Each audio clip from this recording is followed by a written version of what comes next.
Ladies and gentlemen, actually I was supposed to do the valedictory, but as Dharmendra ji said, we have the cabinet meeting at 3 o'clock, so I won't be able to join you. My apologies for that. But I've actually encroached upon his time, and I thank him very much for accommodating me in his session. In one way, if one was to describe the work that Dharmendra ji has done, and if you recall, this sector was going through a lot of difficulties in 2014, a lot of uncertainty, a lot of questions were being raised in the petroleum and particularly natural gas sector. But he did not fear any difficulties. He was not deterred by the challenges. His approach was, I don't need easy, I just need possible. And I think what Dharmendra did over the last 3 years was take those possibilities, expand on those possibilities, and I think in what has been achieved in the petroleum sector, as was rightly pointed out by Raj, this huge impact of Ujala. This Ujjwala scheme has actually reached already 2 crore, expected to go up to 5 crore BPL homes, those who could otherwise never afford LPG cylinders. And the ambitious target to make India a 100% gas-based cooking economy will truly transform the lives of millions of poor in the country. And I must congratulate him for a number of host of initiatives, reigniting the gas exploration business through help, getting back the animal instincts in a sector which people had almost given up hope on. Must have been quite a challenge. His negotiating skills with international suppliers of gas have particularly benefited the country hugely. I don't know how many people are aware that we are saving nearly $2 billion a year only because of the renegotiation of gas prices, going beyond what was contracted by earlier governments, has helped the country save nearly $2 billion a year, which is why we are able to make sure that gas reaches the poor of the country in an affordable way. My compliments to you, Dharmendra ji. When I was invited for this conference, I was told this forum is going to discuss the future of availability. And in some sense, can the need of the nation meet the availability in the nation? And that is something which both Dharmendra ji and I have been focusing on. In some sense, it's very hard to believe that barely 200 years ago, our main source of energy was wood.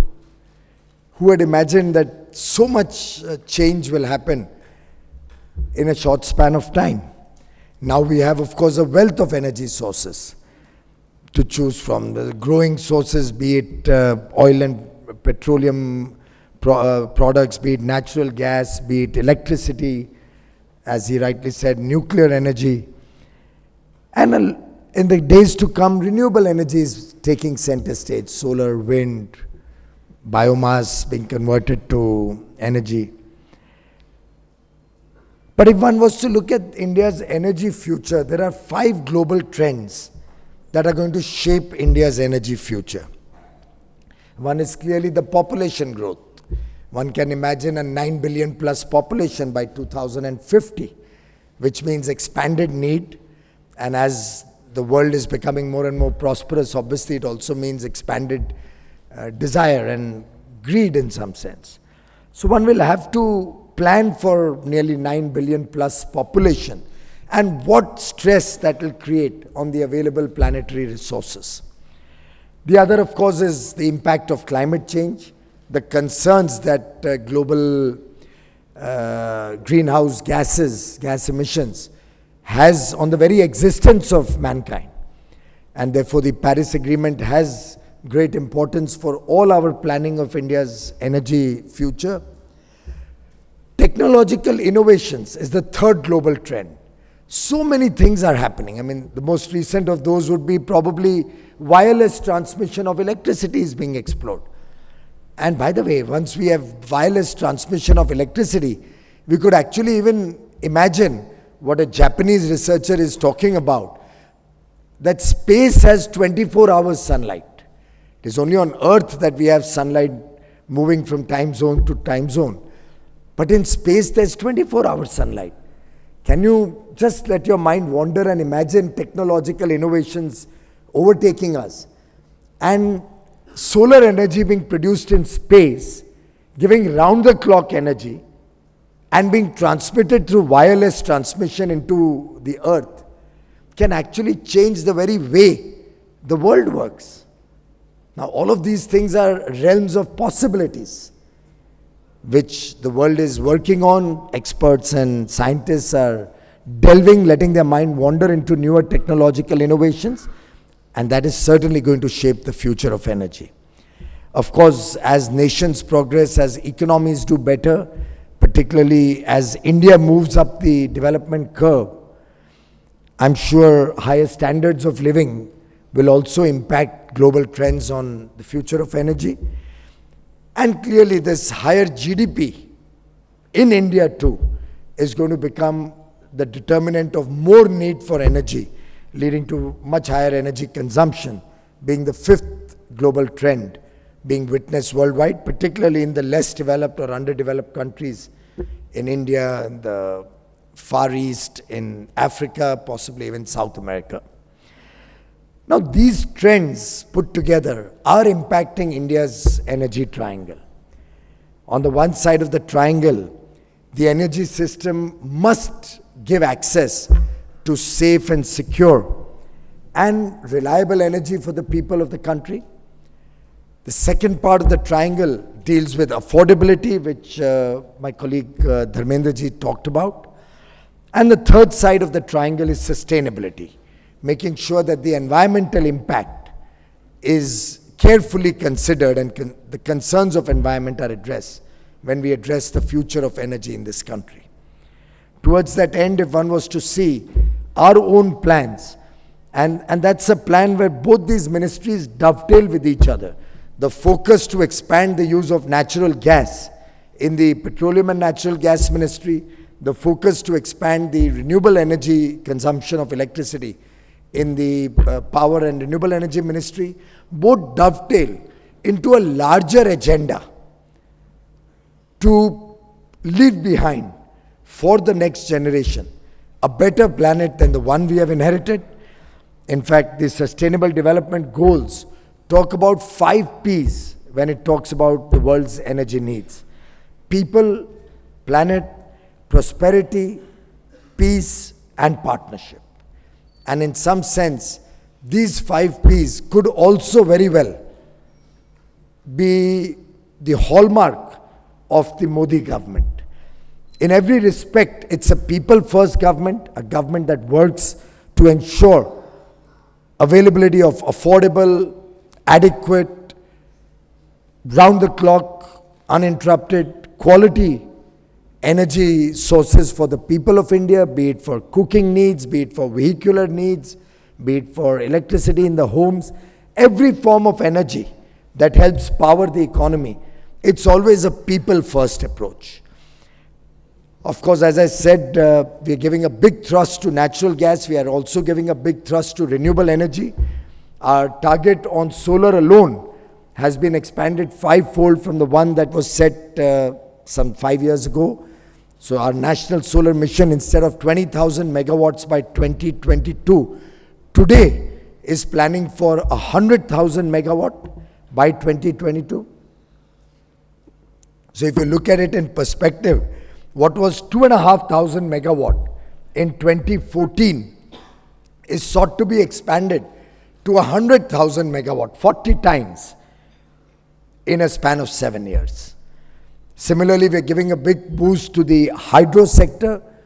Wind energy is being given a thrust. In fact, last year has been a record of sorts.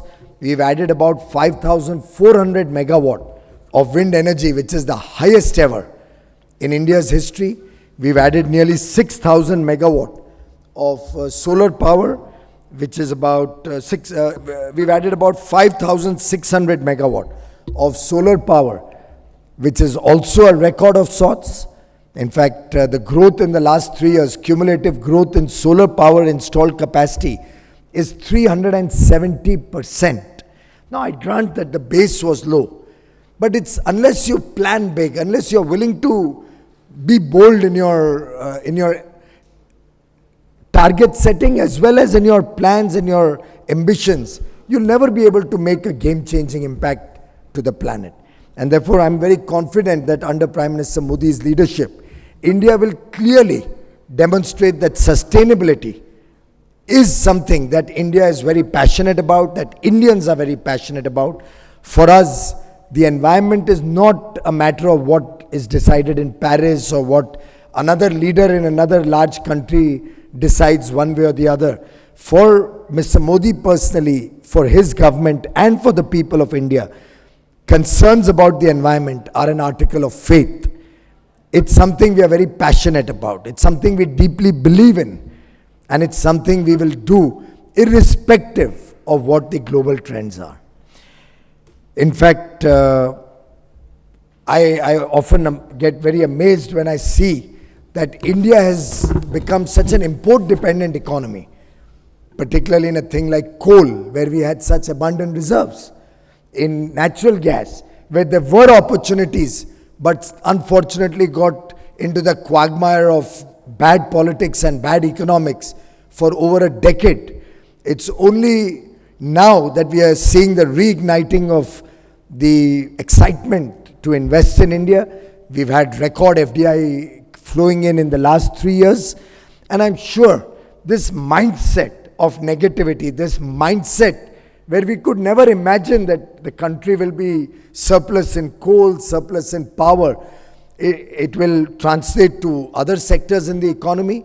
In fact, it can be very infectious.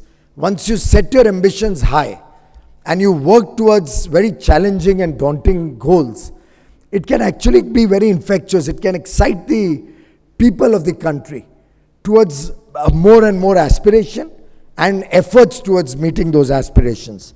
I'm delighted that we have moved from a situation of no coal to more coal, and now are targeting better coal.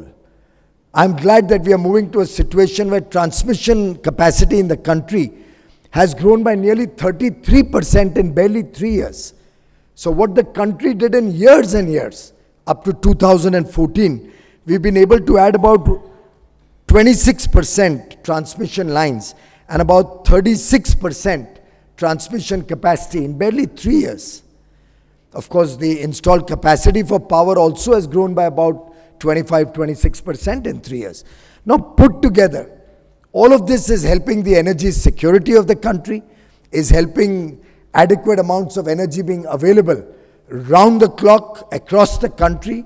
We are moving towards one nation, one grid, where we can move electricity seamlessly wherever required to ensure that prices remain affordable, energy needs of the people are met, and at no point of time do the people have to worry about their children not getting power to study at night, about a hospital running out of power or having a power outage where a patient's life may be in danger. No risk about the safety and security of our people should power go off on the street lights in a city. And I think that's the kind of India that we are working towards. As Raj said, we are looking to make sure that India is 24/7 power secure across the country for all citizens of this country, irrespective of caste, creed, religion, economic status.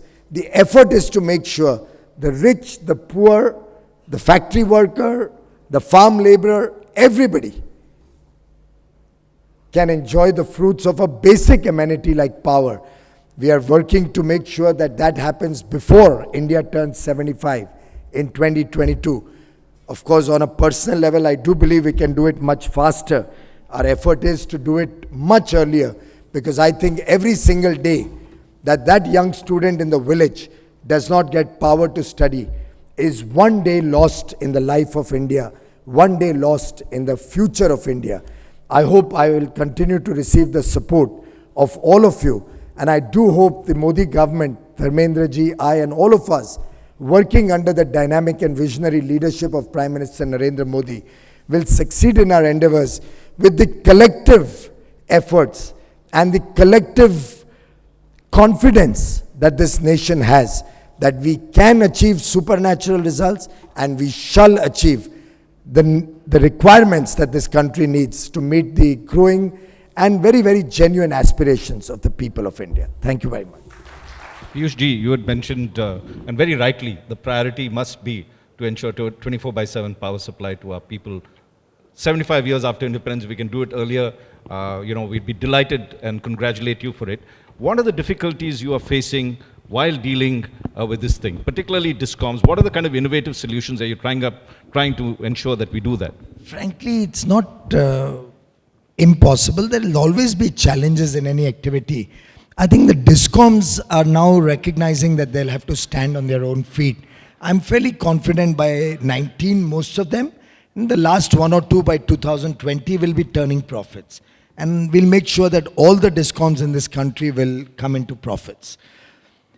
If at all the one challenge that is there before the nation, it's that politics may not overtake economics.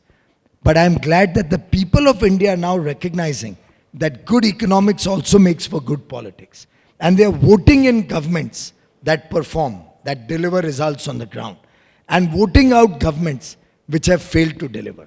I mean, UP being a very, very recent example, and a verdict like Uttar Pradesh very clearly demonstrates that you can't survive a government which is full of allegations of corruption, which has discriminated between different sections of society and kept people all the time under fear, and yet expect that the people will vote you back again just because close to an election you try to make some nice slogans or talk about one highway that you create.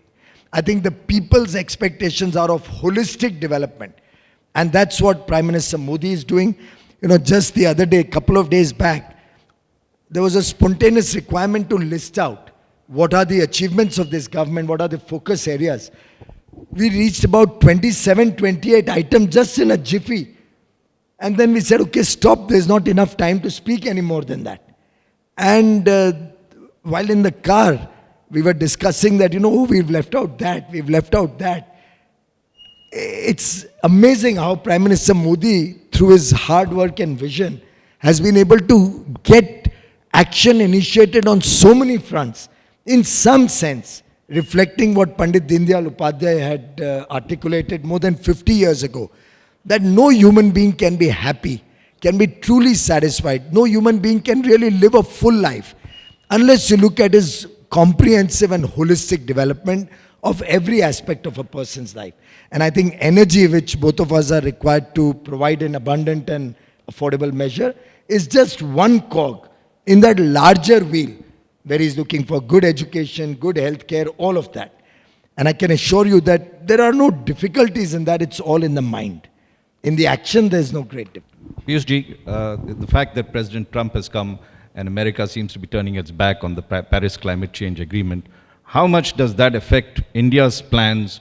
And particularly you mentioned we're going to 100 gigawatt, we are expanding our solar capacity enormously. What does this do? Does this slow us down? And how does it affect the world approach towards climate change? First of all, just that I'm not looking at any messages, I was looking at the latest number. Just to share with you that the focus on implementation, and that is Prime Minister Modi's style, is so deep that today is the 12th of April. I have a figure here of how many households have got electricity today. And this must be a figure of the last 2-3 hours, let's say 9-10 if they started. Up till now, I was just seeing the figure of today's electrification. I'll just share with you in a moment. As of this morning, the number of households which have received electricity was about 2,666. From today morning until whenever they last posted the electricity. So it's a continuous monitoring. How we can get electricity right down to the household. Earlier it was just take it to the village and that's the end of the chapter. But Prime Minister Modi does not get satisfied with just small targets. He wants to make sure the 4.61 crore homes, which was 4.7 crore until last month, also get electricity very quickly in their homes. Fortunately, we now have a very good government in Uttar Pradesh. Yogi Adityanath ji, the Honorable Chief Minister, has had almost 11 conversations with me already on a subject like electricity alone. 11 conversations. Until yesterday it was 10, this morning was the 11th. And he's so focused, how can we get every home electricity? So I just thought I'll share with you because I was looking at the latest figure just now. As regards President Trump, as I said earlier, we are committed to our climate goals. We are committed to make India a decent and good place to live in. And we will be a responsible global citizen. Despite the fact that we are not responsible for that mess up there. India has contributed only 3% of the global emissions so far, despite supporting 17% of the world population.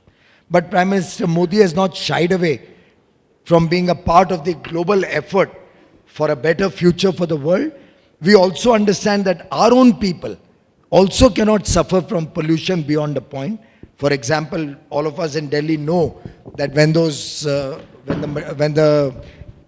rice husk is burnt in Punjab and Haryana, Western UP, the impact that Delhi has between the months of October and December. Now, all of these things are challenges which we are working with the state governments to address. We are trying to find alternate methods to reduce the pollution levels. Very often that pollution is blamed for the wrong reasons. After all, if the reason was vehicular traffic or the power plants, we should have had it around the year. But that particular period is a bad period. But apart from that, we are also working to see how we can encourage electric vehicles. He has just introduced the highest BS4 standards for all vehicles. We are looking at supercritical and ultra supercritical power plants. So we are working on different ways to bring down environmental pollution in the country, irrespective of what other countries do. India will save and protect the environment. Last question to Piyush ji, and of course, I will take your one. Yes, but first, Piyush ji, one in terms of the electricity prices that is there, and UP, I'm told, is also waiving off some of the prices that is there to supply it across. How does this begin to impact the economics of generation, and your discoms go into the same vicious cycle of I think I'm very clear about it. The poor and the farmers are sections of society which deserve to get cheaper, lower cost power. I don't see any big stress. If you look at the average price of power purchase across the country, it's still quite low. NTPC is under 3 rupees a unit across the country. So it's not as if the power cost per se is high. It's more the AT&C losses, power theft. The new government is working to address these issues. We cannot pass on our inefficiency to the consumer. And a little bit of cross-subsidy with industry will help us solve that conundrum. I'm sure we can both give affordable power supply and run our discoms profitably if we run our system efficiently and effectively. And finally, since the government is going to complete 3 years now, you'd like to go? Okay, sure. Thank you.